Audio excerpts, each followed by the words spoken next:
Salut à tous les amis, j'espère que vous allez bien. Aujourd'hui dimanche 9 mars. Alors vous l'avez vu hier, je vous ai sorti une petite vidéo assez courte pour vous expliquer la situation du Barça avec la mort d'un médecin de l'équipe première. Donc évidemment une grosse pensée à sa famille et ses amis.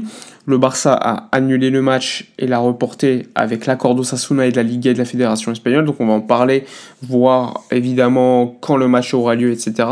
On va évidemment évoquer des conséquences pour le groupe pour la suite de la saison, parce que c'est important aussi.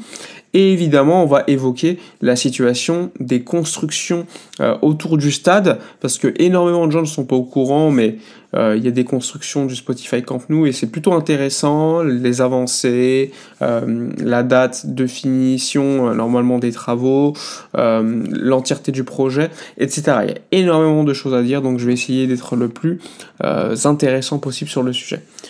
Bon, juste avant, petit instant en promotion, profitez de mon partenaire Maillot pour avoir un maillot du Barça le moins cher possible et le plus qualitatif.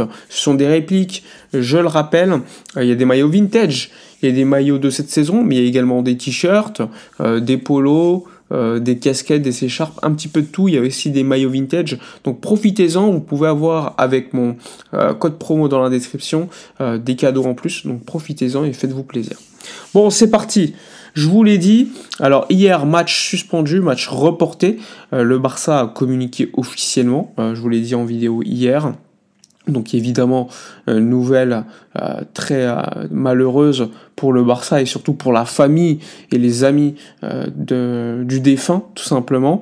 On le sait, c'est un médecin qui a eu beaucoup d'impact pour certains joueurs. On l'a vu avec Ansu Fati, quand il avait marqué après une longue blessure, il était allé le voir lui, parce qu'ils avaient probablement passé énormément de jours, de semaines, de mois ensemble, tous les jours à se voir. Évidemment, tu avais aussi Gavi qui doit avoir une relation très proche avec lui, Dani Olmo qui certes est arrivé que cette saison, mais comme c'est un médecin qui est quand même assez connu dans le monde du football, eh bien, vu son témoignage, ça se voit qu'ils se connaissaient depuis longtemps. Bref, c'est quelque chose quand même d'assez important qui a impacté le groupe d'une manière importante, et évidemment, ça a des conséquences. L'équipe ne pouvait pas jouer hier, ce qui est totalement légitime, et il faut pas l'oublier, hein. Dans combien de temps là? Dans 2 jours, le Barça joue à domicile contre Benfica à 18h45 en Ligue des Champions. Eh bien, il va falloir voir dans quel état émotionnel, parce que là, ça va être très compliqué.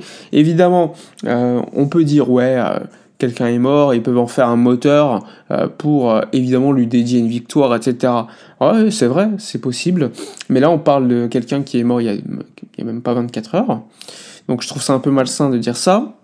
Et de l'autre côté, c'est un groupe très jeune. C'est un groupe, évidemment, qui a, y a le temps du décès. Il faut prendre conscience, accepter. Au début, tu as le déni, tu as beaucoup de choses, beaucoup d'étapes. Et évidemment, émotionnellement, tu ne joues pas de la même manière quand tu as vécu un tel, non pas traumatisme, parce que je pense que le vrai traumatisme, c'est pour les enfants du défunt, mais il y a quand même un impact important pour le groupe qui vit tous les jours avec quelqu'un qui est décédé. Donc ça aussi, c'est une véritable inconnue, et franchement, quoi qu'il arrive, on sera derrière l'équipe et on comprendra, parce que franchement c'est très compliqué d'être dans cette situation. C'est une situation que nous, en tant que fans, on est à l'extérieur, c'est compliqué de juger. Et franchement, dans la vie d'un groupe, comme on n'est pas à l'intérieur, c'est compliqué d'en parler. Donc franchement, c'est très compliqué, une situation, franchement, comme l'a dit le club hier, force majeure, hein. C'est quelque chose qui est imprévisible et je sais même pas comment Hansi Flick va pouvoir solutionner la question, mais on compte sur lui pour évidemment remonter psychologiquement le groupe et évidemment se préparer de manière optimale pour le match de Ligue des Champions.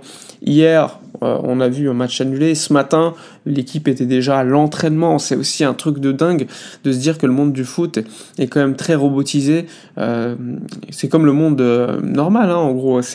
T'as des obligations au niveau du travail, et malgré des malheurs qui peuvent arriver, eh bien, tu dois remplir tes obligations. Parfois, c'est quand même assez dur humainement, mais bon, les joueurs, le club, etc., doivent continuer et doivent évidemment être les plus performants possibles dans des circonstances franchement assez dramatiques. Voilà pour ce qui s'est déroulé hier et ce matin avec le retour à l'entraînement. Je voulais également évoquer le stade, parce que pour moi c'est super important d'en parler. Alors comme vous le savez, le projet initial évoquait donc un retour au stade à 60% de capacité vers novembre 2024. Bon, vous l'avez vu, ça n'a pas été possible, beaucoup de retards, des retards qui ont été expliqués par le club avec pas mal d'impondérables. Il disait notamment que les problèmes de visa pour certains travailleurs qualifiés de l'IMAC, qui est une société turque qui s'occupe des travaux. Il y avait également les retards de certains matériaux, de certaines sociétés sous contrat avec l'IMAC qui n'ont pas pu respecter leurs délais, des sous-traitants, etc. Donc, ok. Maintenant, la situation elle est simple. Le Barça a installé 40 000 sièges au sein de l'enceinte du Camp Nou. On le commence à le voir. Il y a eu quand même pas mal de tribunes qui ont été refaites à neuf. On le voit d'ailleurs sur certaines images. On voit qu'il y a une couleur un peu plus jaunâtre sur certaines places du Spotify Camp Nou. C'est parce que le traitement n'a pas été encore fait, mais globalement il a été maintenant fait sur quasiment toutes les places, donc il y a eu une grosse avancée. Il y a aussi évidemment les escaliers qui ont été refaits, tu vois, évidemment le parking qui était le plus gros du travail à faire à l'extérieur du stade, parce que pour accueillir d'un match, tu dois accueillir du public, et pour accueillir du public, pour gérer tout cela, tout cet afflux, il faut ici un parking qui peut également te ramener de l'argent.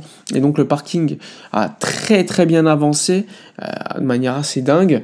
Maintenant, il y a beaucoup d'étapes encore à franchir pour avoir une très grande avancée de manière générale des travaux. Mais aujourd'hui, ce qu'on peut dire, c'est que la structure du stade, les 2 étages, a été terminée, qu'il y a en ce moment la mise en place du béton au second étage, donc ça commence à avoir une bonne gueule. Maintenant, il faut savoir que pour le retour au stade, il va falloir se poser une question du côté du Barça qui sera décidée cette semaine. C'est est-ce qu'on attend la mise en place de la structure du 3e étage pour revenir au stade, ou est-ce qu'on finit la structure du 2e étage, comme ça va être le cas normalement à fin avril, pour ensuite mettre en place la pelouse et ensuite revenir au stade. Il faut savoir que si tu reviens au stade avec seulement 2 étages terminés, pour mettre le 3e étage, pour mettre la structure du 3e étage, il te faudra beaucoup de temps. Et surtout, on pourra se poser des questions sur la sécurité, la compatibilité entre mettre en place un 3e étage et accueillir des matchs, parce que niveau sécurité, ça pourrait être problématique. Donc à ce niveau-là, le Barça doit réfléchir et prendre une décision très rapide, sachant que l'objectif, c'est de travailler et d'accueillir des matchs, peut-être un match d'ici la fin de saison, pour que la Liga voit que le Barça est capable d'accueillir des matchs et augmente la limite salariale pour la saison prochaine. Il faut savoir également que le FC Barcelone, au niveau de la pelouse, c'est quasiment fini. Normalement, d'ici un mois, le Barça peut décider ou non de mettre la pelouse, selon s'il y aura à court terme des matchs. C'est par exemple si le Barça a réussi en mai à accueillir des matchs, la pelouse sera mise très rapidement. Sinon, ils vont attendre le dernier moment, ce qui est légitime, mais en tout cas, le travail de la pelouse a été bien avancé. Maintenant, ce qu'il faut faire, c'est à l'intérieur. À l'intérieur, il faut savoir qu'il y a eu beaucoup d'avancées.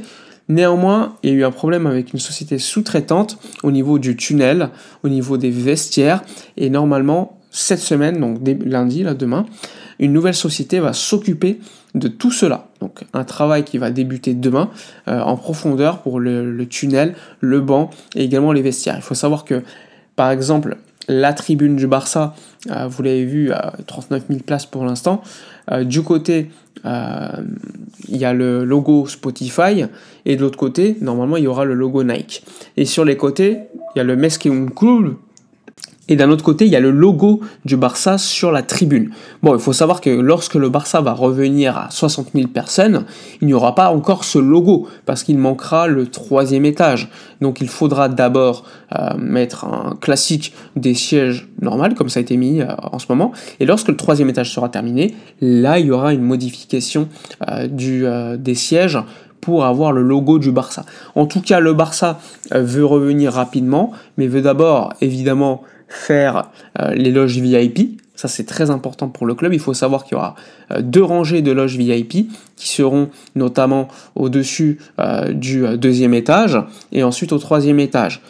Ces loges VIP, le Barça veut les terminer avant le mois de décembre. Normalement, en janvier 2026, les loges seront terminées, toutes les loges, que ce soit celles au niveau inférieur ou au niveau supérieur. Et donc, l'objectif du Barça, c'est d'avoir, on va dire, d'ici l'été 2026, un stade en pleine capacité avec un manque, le toit qui devrait être mis en place à l'été 2026, pendant l'été, tout simplement. Et ensuite, le stade devrait être terminé.